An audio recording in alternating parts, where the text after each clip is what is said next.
technology in the sense that law is a technology of justice, sort of that conceptual sense, and also that I want to start with one thing, which is the surveillance camera. But this is a paper that problematizes legal positivism as a technology of law and historicizes a conflict that we see around Indigenous law in the 19th century and says, look, that problem of determining what law is one that we find not just at the edges of empire in these settler colonies, but right in the center, in London, where lawyers are jumping out of windows on their bed sheets to get away, and why they have bed sheets in their chambers, I don't know, but to get away from the way that law seems to be operating. So I want to start with a case that's currently on appeal to the Supreme Court of Canada, which arose in Quebec. There were 3 security guards who were using the surveillance cameras belonging to the province of Quebec to spy on something that was going on in a building across the street. They were dismissed by the President of the Assembly under what he claimed was his privilege over the privilege of the Assembly over their staff, to manage a staff. And they say this is a parliamentary privilege of managing staff.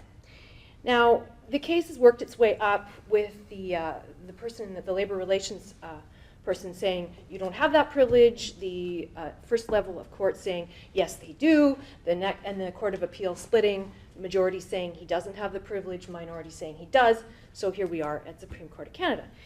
This is one of these cases that has actually, I think there have been quite a few. There have been like 22 in the last 20 years or so of these kinds of cases, not all of them going to the Supreme Court, but of claims where the limits of what the legislature can do pursuant to its inherent powers over staffing, over cameras that, somebody says, well, I got a charter right to see what's going on inside the House of Commons.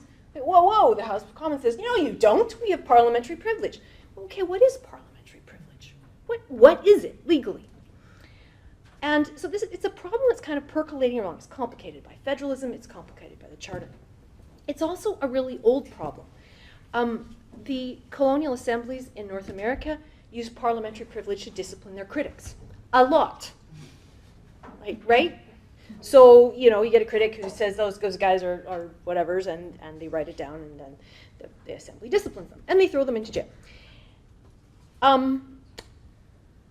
The parliament, these little assemblies, fancy themselves to have the powers of the House of Commons. People in the House of Commons think there are a couple problems with that. One, they're not in the House of Commons. They're colonials.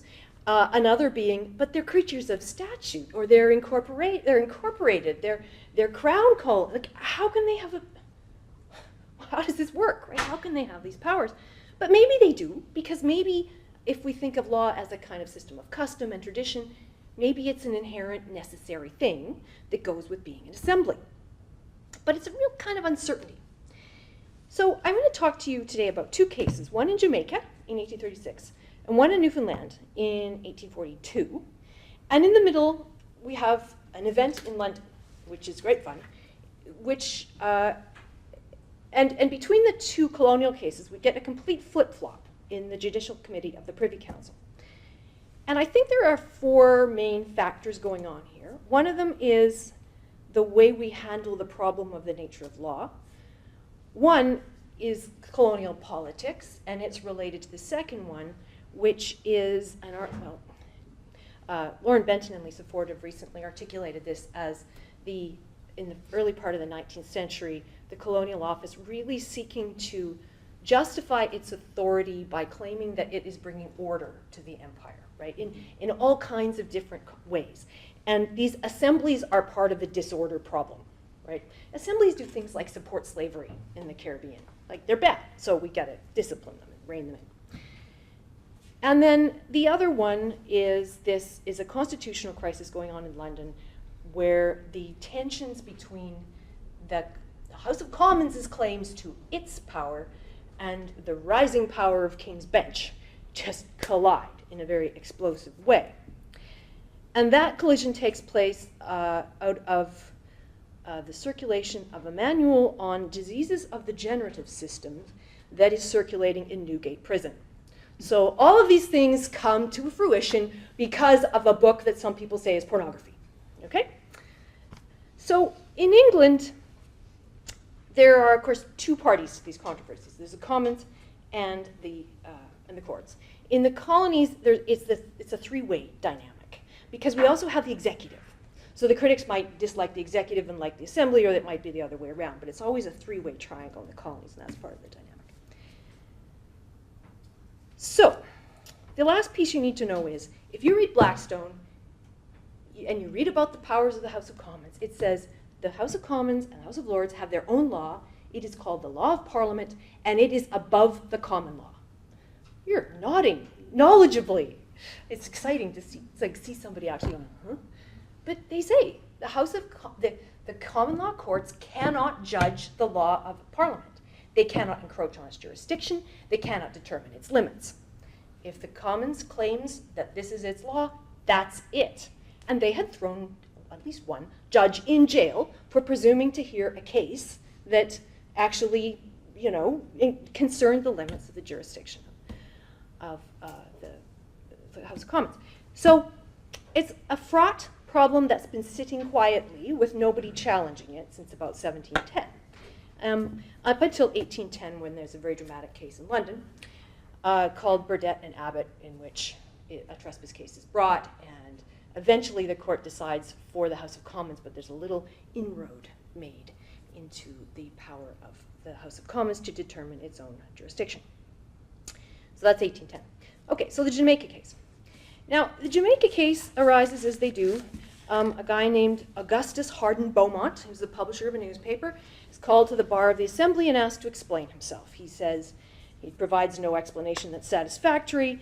The Speaker, Barrett, tells him to be sent to jail, issues the warrant, it goes through all the necessary people, the sergeant at arms and the jailer and so forth. Beaumont puts up a fight, so it involves more people, constables and all kinds of people. And Beaumont then does what Francis Burdett did in London. He sues the Speaker. Now, it's important you don't bring a writ of habeas corpus, because habeas corpus is an all-out attack on the jurisdiction of the thing that put you in jail, right? What you do is you go around it, and you say, fine, I'll just sue him civilly, right? So he brings a trespass case, and when this gets to the Judicial Committee of the Privy Council, they say, right, well, it's an assembly.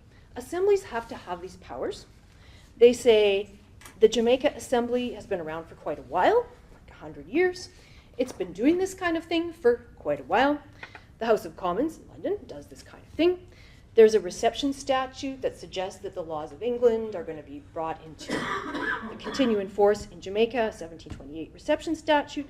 So, okay, the Assembly in Jamaica is within its jurisdiction to bring this, to do what it did, and put Beaumont in jail. Fine. And our judge, Baron Park, who normally sits in the Exchequer, acknowledged that both the House of Commons and the Jamaican Assembly had at times exercised this power a bit indiscreetly in the past, but right now we're over all of that. It turns out he was quite wrong. We get to Newfoundland and they flip-flop. The Newfoundland case, Keeley and Carson, was heard in 1842. Keeley had managed, and he was a surgeon, and he managed a hospital in St. John's. And he took on a guy named Kent, who was a member, and he also took on the Speaker, Carson. And so he attacks Kent outside the house. Kent complains. They bring Keeley in. Keeley continues to attack Kent in the house. They tell him to shut up and to apologize. He won't shut up and apologize. They haul him out. They bring him back in for an apology 2 days later. He continues not to apologize. And therefore, they put him in jail. So Keeley then does what you don't do in London. He brings a habeas corpus application to the Newfoundland Supreme Court of Judicature, and it succeeds. So then, according to the MA thesis of someone who did some work on this later, then the House ordered the Supreme Court judge and the sheriff to go to jail because they have flouted the power of the Assembly, right? So the governor then throws up his hands in disgust and prorogues the legislature, which has the effect of freeing the judge and the legislature, because the legislature can only imprison during the term. So if you prorogue, they get out. And then Keeley goes and sues in trespass, which is what one does. it goes to Supreme Court. The judges say, thank you, the judges say, okay, this is obviously, we've got to follow Beaumont and Barrett, and we're going to uphold the power of the Assembly. Keeley appeals, up it goes to Judge Baron Park again. And I think in this case, we get a kind of new legal melody here. We seem to get a melody about the importance of the protecting the liberty of the subject in the colonies. We can't have these assemblies doing this to people. The other thing is, Newfoundland's Assembly had been established in 1832. It was not exactly an old and august and respectable institution. It was 6 years old when this started, right? And I don't think they were very impressed by the arguments that it had all the powers of the House of Commons. They also looked for any statutory authority, this sort of positivist mode. Is there any statutory authority? Is it there in the governor's instructions? Can we find it in the powers of the Executive Council that existed before Newfoundland got an assembly? No, no sign of any positive law justifying it. And so even though the other side musters all these arguments about the inherent powers of the Assembly to protect its dignity and all this line of cases, which has got quite a few cases in it by this point, judge says, no, you don't, we can use courts to punish people who publish libels. You don't need this power. And they kind of treat the law of the parliamentary law in London as more of a kind of particular and strange institution that is very unique to London's circumstances. It has its peculiar privileges, and that of punishing for contempt being one. So they move away from the language of inherent power, of tradition, of custom, and into more of a kind of positivist sort of mode, and a lot of concern about, at least apparent concern, about the rights of the individual to have his day in court, be tried by a court. What about the flip-flop? Well, their lordships do not consider the case as one by which they ought to be bound on deciding the present question. It's dictum in Burdett and Hammett. We're not following it. Oh, okay. Now, I think what had happened, and indeed what was still going on, was this crazy case of Stockdale and Hansard. The House of Commons had ordered an investigation into the conditions at Newgate Prison after discovering that this book was circulating. It's not a prurient and fascinating book. It's not pornography. It's actually a book about diseases of the generative system. And you got to think, why was that such popular reading? But apparently it was. And the legislative report refers to Stockdale, the publisher, as a notorious publisher of obscene books. And Stockdale was obsessed, thought this was not a good description of himself. So he wants to sue Hansard's, the publishing family. The Hansards go to the House of Commons and say, what are they going to do us? And the House of Commons says, right, okay, strike that, pass a resolution, you can't sue them. Queen's Bench goes, you can't do that. You can't just pass a resolution that ends his civil right to sue, right?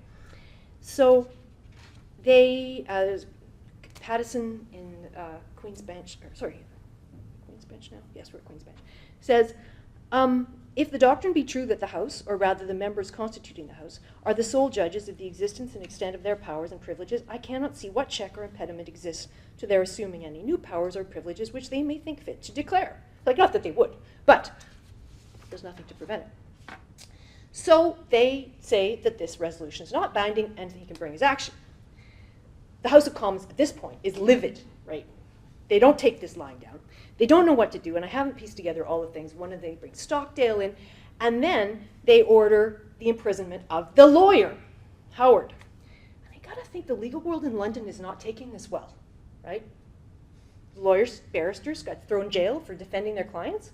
Not happy. So Howard sues the Speaker and the Sergeant at Arms in trespass, and Queen's Bench holds for Howard. So then the House of Commons is in a real flap. Do they flout the jurisdiction of Queen's Bench and defy them? What do they do? And discretion being the better part of valor, they decide to go and appeal to Baron Park in the Court of Exchequer. So 1847, everybody kind of backs down. He says, well, I don't need to decide the question of the limits of privilege. All I need to decide is whether this case is in it, and it is, and everybody's okay, and Howard can be will dismiss Howard's action. So, what's going on? One first big caveat is I need to do a whole bunch more research. And one of them clearly is this 10-year-old Newfoundland legislature. It seems a bit much that it's claiming the powers of the House of Commons. One thing I think is the uncertainty about the sources of law. Right? Does it really make sense to think the Newfoundland legislature has the powers of the House of Commons? And then we have the other problem of what the hell are the powers of the House of Commons? This is a bit of a problem in London, right? What are we going to deal with this? And then the other question is kind of reining in these colonial legislatures that may be oppressing people in peculiar ways. Now, there's a long story, and there's, okay, here's me waving my hands in the early 1830s, and here's me waving my hands at the current Supreme Court of Canada decision. And there are a lot of other cases in between. There's a lot of uncertainty. There's uncertainty in American law. This was the first, in Thomas Jefferson's Manual on Parliamentary Practice, this problem is the first one. He hit it day one as when he was chair of the Senate, of having to issue an order to throw a person who he sympathized with into jail. But they couldn't catch him. So it's a problem that's still around. We've kind of settled it down a little bit, figured out how to deal with it, but it's still very much a living problem for us. So I will stop there.